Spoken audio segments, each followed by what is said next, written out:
A new rotation of STYGIAN just started and we have so much to talk about. First off, Jean is back. She gets to do full damage again and I'm gonna show you how and who else can do it. I also found super weird interaction with other characters, for example Flint easily getting lunar charged for over 1 million damage by simply jumping in a particular way.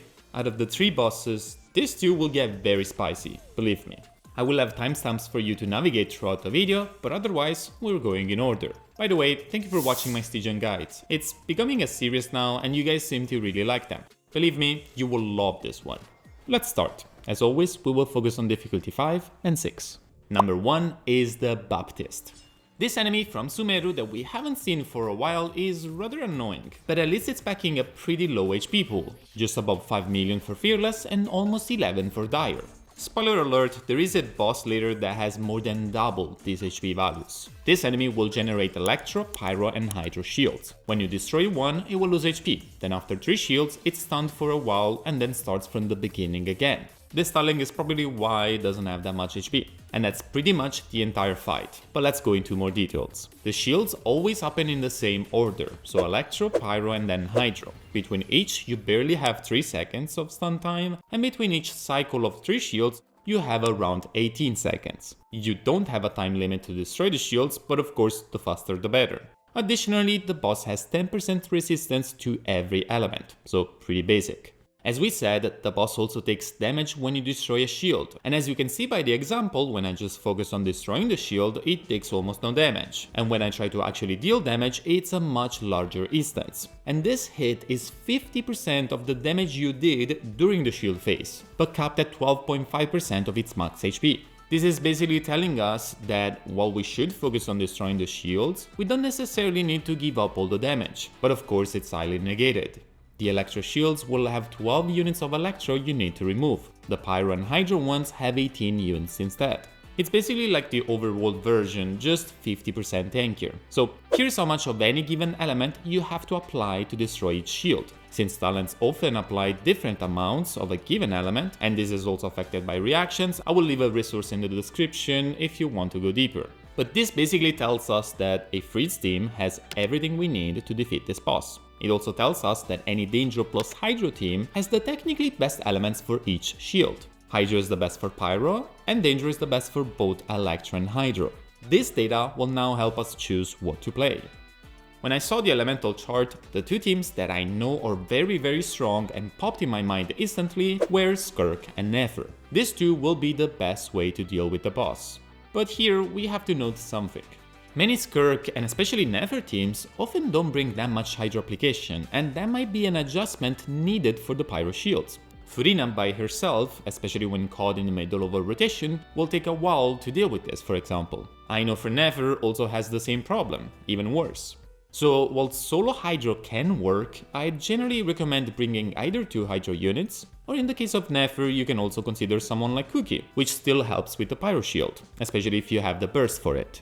We can also try a Hyperbloom team since Danger and Hydro are enough. However, here we face a damage problem and Llama is likely required even for Fearless stages. One character that kind of surprised me was Chaska for once.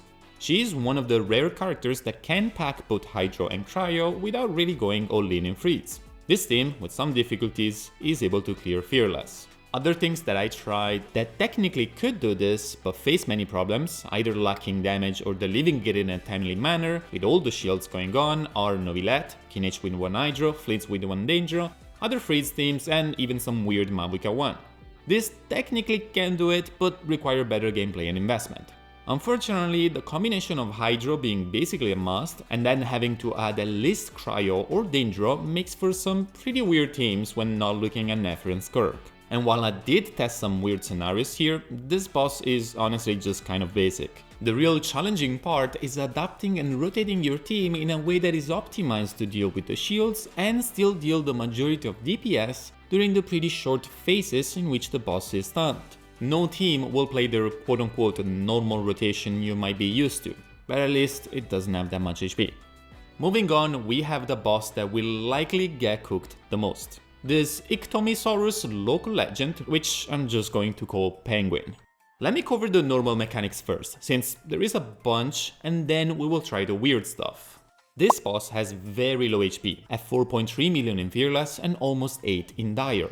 At the start of the fight, it will jump up, getting a cryo shield worth 24 units of cryo, but in return will give full energy to the entire party. This also applies to Mavica and Skirk. When you destroy the shield, it will take damage based on 10% of its max HP, plus half of the damage that was dealt to the shield. If you don't, the active character gets one shot. To destroy the shield, we hit it directly or use these ice blocks. These, however, are not so squishy and spawn after a pretty long time, but of course they appear on the ground. Additionally, when it goes up, cryo tornadoes will appear, and if you get close, they apply cryo, slowing your movement and dealing damage. But we can use this at our advantage because you can pull them with certain talents. And if they hit the penguin's shield, they damage it by 2 units, and do a very specific thing. Decrease Anemo resistance for as long as the boss doesn't cast another shield, which is going to happen around the 1 minute mark. Meaning it's basically permanent, and it's a ton of it. Up to 3 times, they will decrease Anemo resistance by 35% each, so minus 105 Anemo resistance. But what about the other elements? Well, follow me here. Most players will likely focus on the shield mechanic, but something that is in my opinion as important is that this enemy has 70% resistance to every element, and 110 to cryo. That's a big deal. This is not disappearing after the shield phase. The boss always has 70% resistance. You will always do less damage. Let's explain what this means with an example. On a normal enemy you're used to, that has 10% of every resistance, a hit that does, let's say, 1000 damage, on this penguin instead does 330 damage. That's the reason why it has very low HP, because it's resistant to basically everything. If we bring just one VV user, or someone like Chevros, our damage will more than double just because of the Rash Shred. And that's why this boss is also a Durin encounter, because he shred resistances and it doesn't stop you from having even more. Add Durin to Chevros and 2 Hex characters, and now instead of 1000 damage, we are actually gaining damage to more than 1100. Venti instead? Well, Venti with those tornadoes is simply playing on an enemy that has permanent low Anemo resistance. Without adding anything to it, that 1000 damage example I made becomes 1300. And that's Venti alone. I would argue that you need to deal with the shield almost as much as you need to deal with these resistances. But this is all we need to think about teams. We want pyro or ways to destroy the shield, and forms of res shred.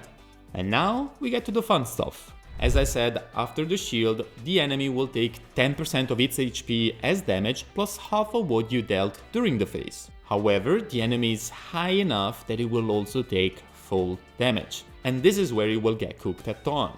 The first thing I tried is Jean, obviously. She is fantastic on this encounter, but you can kind of play her in different ways. You can hold her skill to pull the enemy towards the ground, making it reachable by basically anyone. This can only be done before he starts to summon the shield. After that, it will become immune to any of this. However, bringing it down will often prevent the full damage from happening when the shield is broken.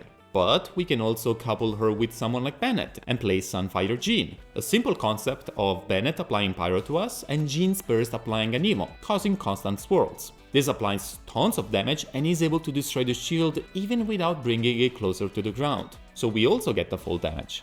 And we can add something else to this. You see, full damage is a portion of the enemy's HP multiplied by how fast it hits something else. Which means that just accelerating the fall that it normally takes makes for more damage. Here, together with the shield hit, the boss took more than 1 million damage, 1/4 of its entire HP pull just during the shield phase. And just because I pushed it faster to the ground. Since full damage is a portion of the enemy's HP, and the shield damage is also 10% of its HP, then the skills extremely well in dire stages, resulting in pretty big nukes.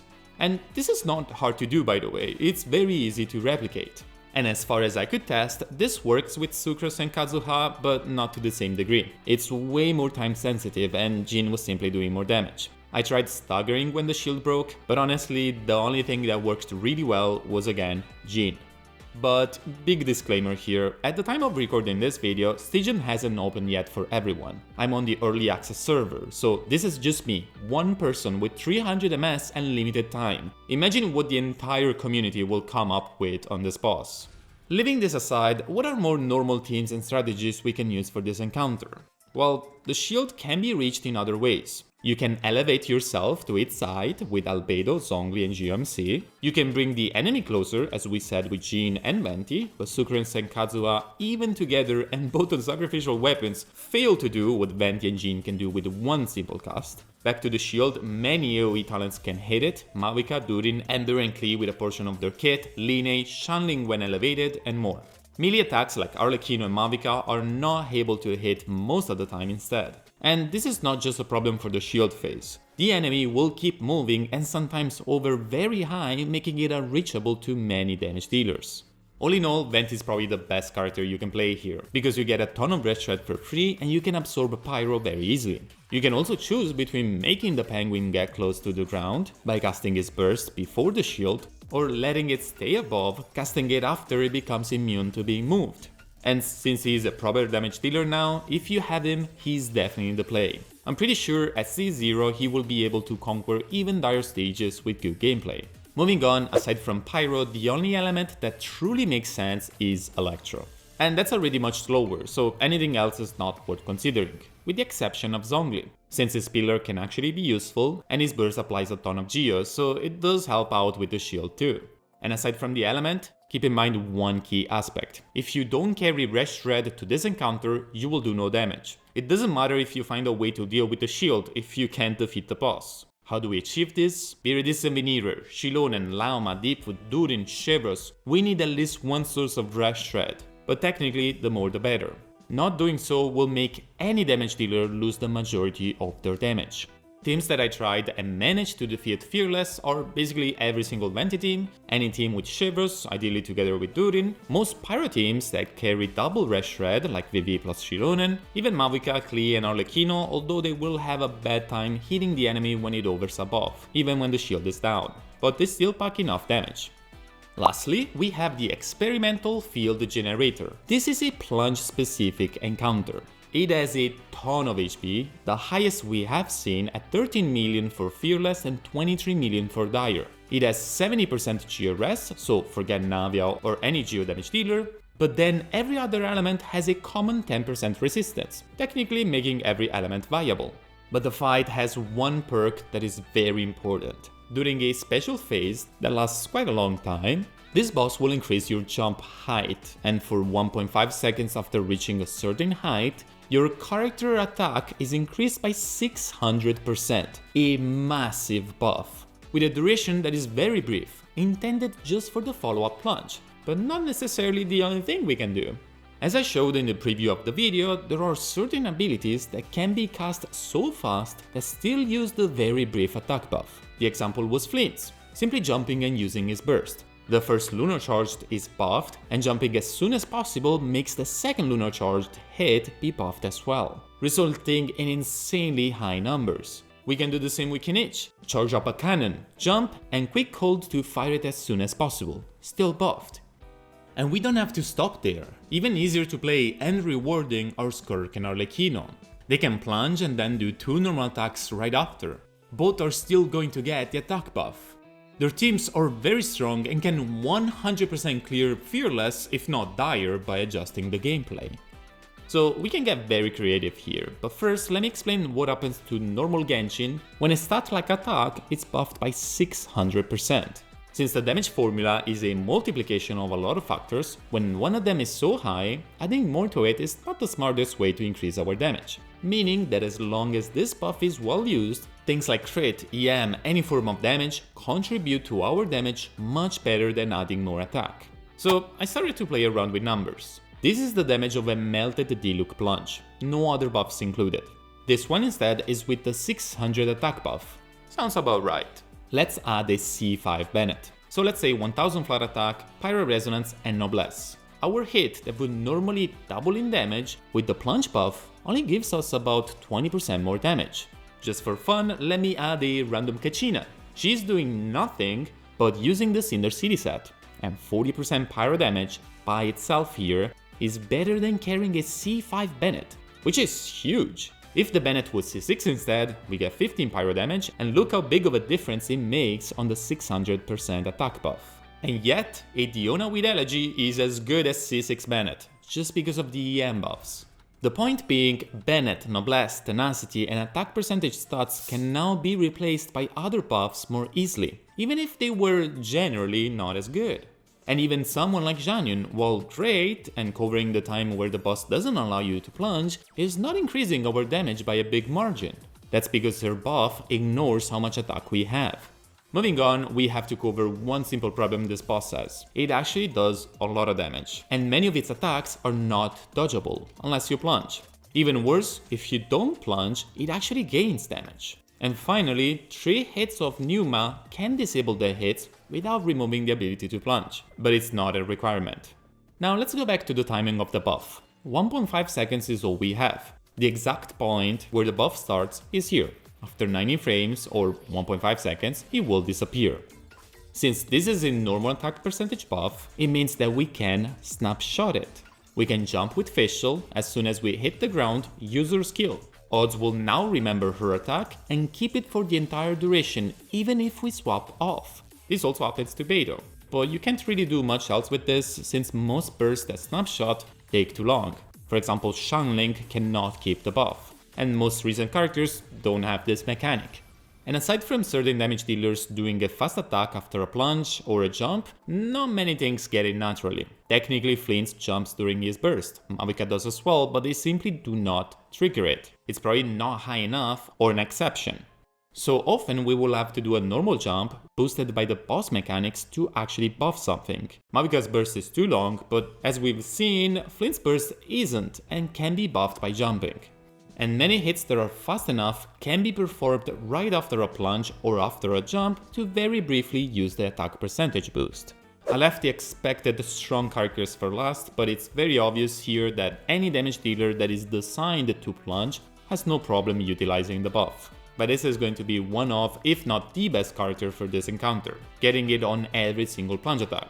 Xiao also has a good time since he has pretty high damage buffs in his kit, and then we have Gaming, who has tons of good buffs as well and access to melt reactions. If none of these are available to you, then Claymore users that are able to vaporize or melt, or honestly back to Arlequin or Flames with those faster attacks coupled with the jumps.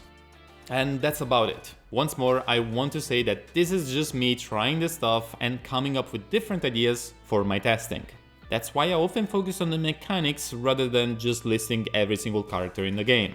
But regardless, give it a few days or weeks and you will see many other strategies pop out as well, and I will make sure to cover them. Thank you so much for watching, like and sub to support me and my content, and see you next time.